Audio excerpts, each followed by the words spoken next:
ये देखो बेंगलोर का 22 साल का लड़का, ये ईएमआई नहीं भर पाया अपने फोन की तो इसने सुसाइड कर लिया। यहां पर एक कपल, इन्होंने भी सुसाइड कर लिया क्योंकि ईएमआई नहीं भर पाए थे ये। और इस बच्चे को तो आप जानते होंगे, चाइनीज का शांगुन, जिसने किडनी बेच दी थी अपने फोन को खरीदने के लिए। और 2 साल पहले की लास्ट खबर ये है कि ये बेड से उठ नहीं पाता है और अभी कोई खबर नहीं है कि बेचारा जिंदा है या नहीं है। और हजारों ऐसे केसेस जहां पर बच्चे लोग ईएमआई नहीं भर पाते हैं क्योंकि वो एक लग्जरी गुड आईफोन वगैरह देखा देखी ले लेते हैं और फिर वो डिप्रेशन में जा रहे हैं, मर रहे हैं, प्रॉब्लम में आ रहे हैं, लाइफ उनकी एकदम डिजास्टर हो चुकी है। क्यों हो रहा है ये है वेबलिन इफेक्ट, ये है लग्जरी ट्रैप। क्या होता है ये वेबलिन इफेक्ट? का मतलब है कि एक ऐसा प्रोडक्ट खरीदना जो वैल्यू फॉर मनी ना होके, यानी जितने पैसे लिए जा रहे हैं इसलिए नहीं खरीदा जाता है क्योंकि उसमें उतने फीचर्स हैं, बल्कि वो इसलिए खरीदा जाता है क्योंकि वो लग्जरी टैग के साथ आता है और वो सिग्नल देता है आपकी सक्सेस को, आपकी वेल्थ को कि आप पे इतना पैसा है। जैसे महंगी कार, रोलेक्स की घड़ियां, आईफोन, महंगे पर्स, जिससे दिखता है कि सामने वाला सक्सेसफुल है और अमीर है। लेकिन इसमें फंसते वो हैं जिनके पास पैसे भी नहीं है, वो अमीर तो नहीं है पर वो अमीरी का झूठा नाटक करना चाहते हैं इन्फिनिटी कॉम्प्लेक्स के कारण। और इंडिया में तो बहुत ही बुरी तरह फंसे पड़े हैं इसमें लोग। और इसका सबसे बड़ा सबूत है कि 70% आईफोन ईएमआई पर हैं इस वक्त। इसके अलावा और सुनो, 28% इंडियन कहते हैं कि हम लग्जरी गुड्स को सिर्फ इसलिए खरीदते हैं ताकि हम शो ऑफ कर सकें, वो वैल्यू फॉर मनी हो या ना हो। 74% इंडियन कहते हैं कि भैया हमें कोई गिल्ट भी नहीं है कि हमने डायमंड खरीद लिया या महंगी चीजें खरीद ली, कोई फर्क नहीं पड़ता। इतना पैसा है कि खत्म ही नहीं हो रहा। आज ही मैं 25 करोड़ रुपए लेके निकला था मार्केट में खर्च करने के लिए। इवन 29% इंडियन तो ये कहते हैं कि हाँ, हम मानते हैं कि हमने भावुक होके, इंपल्सिव होके, खुश होके सेलिब्रेशन में तब जाके हम लग्जरी गुड्स खरीदते हैं जबकि हम अफोर्ड भी नहीं कर सकते। 79% इंडियन तो इतना भी कहते हैं कि लोगों की रेपुटेशन है ना, जैसे एप्पल की, लो सुना क्या, ये भी मेरी गलती है, सिर्फ लोगो देख के हम वो खर्च कर देते हैं। लग्जरी गुड में हम कितना भी खर्च कर सकते हैं। और 79% इंडियन ये भी कहते हैं कि उन्होंने जो भी डिसीजन लिया है वो इसलिए लिया है क्योंकि फलाना प्रोडक्ट उन्होंने एक सेलिब्रिटी के हाथ में देखा है। हद है यार, तुमने भी कोई ना कोई ऐसी शॉपिंग कर ली होगी जो केवल शो ऑफ के लिए है और वो उतना वैल्यू फॉर मनी था भी नहीं। ये वेबलिन इफेक्ट के विक्टिम, इस लग्जरी ट्रैप के विक्टिम केवल तुम अकेले नहीं हो, दुनिया भरी पड़ी है। अमेरिका में भी 986 बिलियन डॉलर क्रेडिट कार्ड का जो डेप्थ है लोगों पे भरा पड़ा है। यूनिवर्सल है भैया, सब जगह है। कैसे फंसते हैं लोग इस वेबलिन इफेक्ट में? सबसे पहला, हाई सोशल स्टेटस या रेपुटेशन। मतलब कि आपके पास यदि लग्जरी आइटम है, रोलेक्स की घड़ी है या आईफोन है, महंगी गाड़ियां हैं, तो समाज में, सोसाइटी में आपका स्टेटस हाई माना जाता है, आपको सक्सेसफुल माना जाता है। जो कि सही भी है कि आपके पास लग्जरी गुड है, तुम्हारे पास पैसे हैं और तुम्हारा स्टेटस हाई है। पर प्रॉब्लम यहां पे शुरू होती है कि जो अमीर नहीं है, जिनके पास ज्यादा पैसे भी नहीं है, वो भी ईएमआई पे लेके एक नाटक करते हैं कि हम भी सक्सेसफुल हैं। एक बात और बताता हूं आपको कि यदि आपके पास आईफोन है तो आपको लगता है कि समाज में आपका स्टेटस हाई है, पर समाज को घंटा कोई फर्क नहीं पड़ता। Let me explain. मान लो आपने एक बंदा देखा जिसके पास रोलेक्स की घड़ी है या आईफोन 15 प्रो मैक्स है, ठीक है, उसे देखते ही आपके मन में उसके लिए प्रशंसाएं जाग जाती है क्या? नहीं, तुम्हें खुद के लिए इंफीरियर लगना शुरू हो जाता है, तुम्हें खुद के लिए बुरा लग रहा है, तुम खुद को गरीब समझ रहे हो, ज्यादा से ज्यादा नाकामयाब। ये उसके बारे में है ही नहीं। तुम बल्कि उल्टा उसका बुराई कर सकते हो डिफेंसिव मैकेनिज्म में, खुद को समझाने के लिए कि साले के बाप का पैसा होगा, काला पैसा होगा। उससे कोई मतलब नहीं है, तुम खुद को किसी ना किसी तरह सेटिस्फाई कर रहे हो और तुम्हारे सबकॉन्शियस में एक बात चली गई, यार मुझे भी अमीर होना है भाई, मुझे भी ऐसा ही दिखना है भाई। तो तुम अमीर होने पे कंसंट्रेट करने के बजाय अमीर दिखने पे कंसंट्रेट करते हो और फिर ईएमआई पे जाके ले आते हो आईफोन और फिर तुम शो कर रहे हो और फिर कोई और बंदा तुम्हें देख रहा है और वो तुम्हें देख के खुद इंफीरियर फील कर रहा है और वो भी ईएमआई पे जाके ले आता है आईफोन। और ये लग्जरी ट्रैप चलता रहता है और इन कंपनियों की महंगी वस्तुएं बिकते रहती हैं जो वैल्यू फॉर मनी भी नहीं है। देखो, जब अमीर हो जाता है आदमी तो लग्जरी वस्तुएं खरीद लेता है, खरीद सकता है, लेकिन यदि आपके पास एक लग्जरी वस्तु है तो तुम अमीर नहीं हो गए हो। बल्कि कमाल की बात तो यह है कि जो टॉप रिचेस्ट लोग हैं वो नॉर्मल लाइफ जीते हैं, उनके पास तो आईफोन तक भी नहीं है। जैसे वॉरेन बफेट, ये हाथवे के सीईओ हैं, बिलियनर हैं, ये नॉर्मल लाइफ जीते हैं और आईफोन नहीं है। हमारे सलमान खान को ले लो भाई, इनके पास एक नॉर्मल सी कार है, आईफोन नहीं है। हमारे प्यारे शाहरुख खान ये नोकिया ल्यूमिया यूज करते थे। कैर्लोस स्लिम ये बिलियनर हैं, ये आईफोन यूज नहीं करते, नॉर्मल जीवन जीते हैं। अजीम प्रेम जी इंडियन टाइकून है भाई, इनके पास कोई आईफोन नहीं है, नॉर्मल लाइफ जीते हैं। और ऐसे बहुत सारे अमीर आदमी जो नॉर्मल लाइफ जीते हैं, बिना आईफोन के ये अमीर हैं। तो अमीर लोग आईफोन खरीद सकते हैं, लेकिन एक आईफोन लेने वाला अमीर नहीं हो जाता है।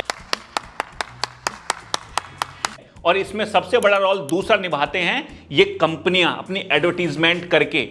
कंपनी लग्जरी गुड्स को केवल लग्जरी गुड्स कह के बेचती है, ना कि ये कह के बेचती है कि हम जितने पैसे ले रहे हैं उतने की हम वैल्यू देंगे। नहीं, वो कहते हैं लग्जरी है मतलब अमीरों के लिए है, तुम गरीब नहीं ले सकते। आपने एडवर्टीजमेंट देखी है, उनकी प्लेसमेंट ही एडवर्टीजमेंट में लग्जरी प्लेसेस पे होती है। मेरे पास मार्शल का एक प्रमोशन आया था, मैंने उनके लिए एक वीडियो बनाई जहां पर मैंने उनका जो प्रोडक्ट है वो छत पे रख दिया था। वीडियो उनको अच्छी लगी, पर उन्होंने कहा नहीं भैया हमारा आइटम जो है लग्जरी है, इसको आप प्रीमियम और अमीर जगह पे रखो। फिर मैंने वो अमीर जगह पे रखा, तब जाके उन्होंने वो वीडियो बनवाई। सी आईफोन की एड देखो आप। पता नहीं ऐसे डेंजरस सिचुएशन में मैं ऑटोमेटिकली आगे कैसे आ जाता हूँ। आईफोन की एड में सब कुछ आपको अमीरी अमीरी दिखेगा। रिलायंस जियो के फोन की तरह नहीं है कि गांव के किसी बुजुर्ग के हाथ में फोन दे दिया, या टाटा की एड की तरह नहीं है गांव या किसी गरीब के हाथ में दे दिया। नहीं, आईफोन की एड कभी किसी गरीब के हाथ में दिखेगी नहीं, किसी गांव की जगह में वो एड करेंगे नहीं।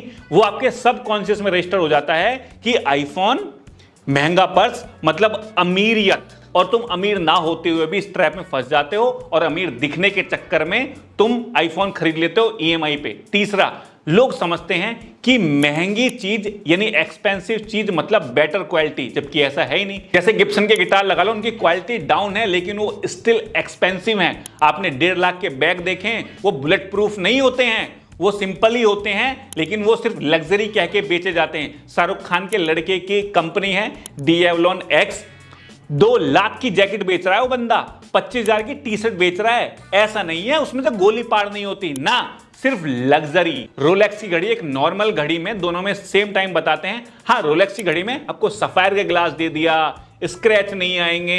अरे नहीं आएंगे तो मत आओ स्क्रैच भैया, 2.5 लाख का क्या मतलब। सिर्फ लग्जरी कह के बेचा जाता है, नॉट वैल्यू फॉर मनी। तो एक्सपेंसिव जो प्रोडक्ट होते हैं जरूरी नहीं है वो वैल्यू फॉर मनी देते हैं। और फोर्थ जो सबसे खतरनाक, आप अपने आप को मूर्ख बनाते हो। Let me explain. आपका इंपोस्टर सिंड्रोम ट्रिगर हो चुका है, मतलब कि आप नीचा समझते हो अपने आप को, फेलियर समझते हो, नाकामयाब समझते हो।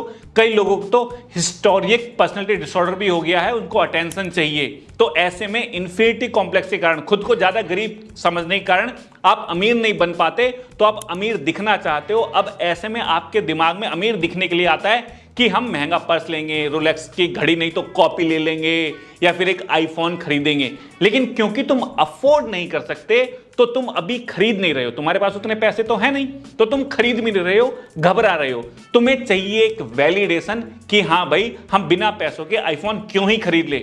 और अचानक से तुम्हें कहीं कुछ सुनने को मिल जाता है, एक ही लाइफ है, कल को मर तो नहीं जाएंगे, या शौक बड़ी चीज होती है, या शौक की कोई कीमत नहीं होती है। अरे भैया कीमत नहीं होती तो चाइना का वो लड़का शांगुन आज बेड पे नहीं लेटा होता, कीमत होती है। ये सिर्फ खुद को वैलिडेट करने की बात है, और तुम खुद को अपने को कन्विंस कर लेते हो कि अरे सही कह रहा भाई साहब, अपना झूठा कन्विंस करके तुम जाके आईफोन को खरीद लेते हो। ये जो बेवकूफी भरे रीजन है ना, ये देख के तुम खुद को उल्लू बनाते हो। वेबलिन इफेक्ट तुम पे नहीं पड़ता, तुम वेबलिन इफेक्ट पे जाके पड़ जाते हो। इतना मूर्खता भरी हुई है सारी। यदि तुम इस वेबलिन इफेक्ट से बचना चाहते हो, इस लग्जरी ट्रैप से बचना चाहते हो, तो सबसे पहले एक इंपॉर्टेंट चीज समझो, ये है नीड और वांट में डिफरेंस। स्पेशलिस्ट कहते हैं कि आपको अपनी इनकम का 50% नीड में यानी जरूरत में खर्च करना चाहिए, 30% आपको वांट में यानी इच्छा में खर्च करना चाहिए, और 20% आपको फ्यूचर में आपको खर्च करना चाहिए। और तुम 1.5 लाख का फोन ले लेते हो, 130% तुम इच्छा पे खर्च कर देते हो। मैं आपको बताता हूं कि आपको लगता है कि आईफोन आपकी जरूरत है, घंटा जरूरत है। भाई आप क्या करते हो? आप तो छोड़ो, 70 से 80% लोग अपने फोन में व्हाट्सएप चलाते हैं, यूट्यूब देखते हैं, कुछ गेम वेम खेल लेते हैं, या डेली नॉर्मल वर्क कर लेते हैं, वो 12 से 15 हजार रुपए वाले फोन में मस्त से ज्यादा मस्त हो जाता है। कोई ऐसा काम नहीं है जो केवल आईफोन ना होने से रुक रहा हो। कुछ लोग ये आर्गुमेंट देते हैं कि भाई आईफोन में फोटो तो बढ़िया आते हैं, सस्ते फोन में फोटो बढ़िया नहीं आते। अरे हाँ आते हैं बढ़िया, लेकिन तुम्हारा थोपड़ा थोड़ी बदल जाता है उसमें। और मान लो तुमने एक बढ़िया फोटो खींच भी दिया और वो फेसबुक पे डाल दिया और तुम्हारे 4 दोस्तों ने तारीफें कर दी, स्मार्ट लग रहा है, ये लग रहा है, तो क्या जिंदगी बदल गई क्या तुम्हारी? उससे तुम्हारी ग्रोथ हो गई क्या? उससे तुम्हारे पैसे बढ़ गए, इंक्रीमेंट आ गया क्या? उससे तुम्हारी सैलरी बढ़ गई क्या? कुछ नहीं बढ़ा। वो तुम्हारे दोस्त तुम्हारी तारीफें वैसे भी कर देंगे, 2-4 फिल्टर तुम इंस्टाग्राम के वैसे भी लगा लेना। फोटोग्राफर तो तुम हो नहीं, और होते तो तुम्हारे पास प्रोफेशनल फोटो होता। तो ये फोटो का आर्ग्यूमेंट मत दो। आपके पास कोई वस्तु नहीं है जिसके कारण आपका काम रुक गया। यदि आपके पास फोन नहीं होगा तो तुम प्रॉब्लम में आ जाओगे, हो सकता है तुम्हारा काम खराब हो जाए।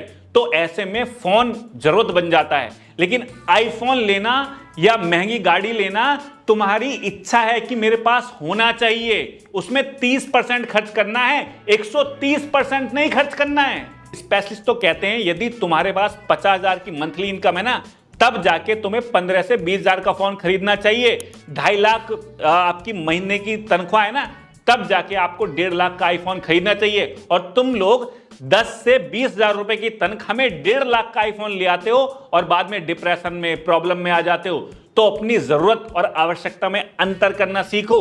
दूसरा, अपने बजट पर टिके रहना सीखो कि भैया हमें 20,000 का फोन लेना है तो 20 का ही लेना है, 1 रुपए महंगा नहीं लेंगे, 1 रुपए कम ले लेंगे, चलेगा।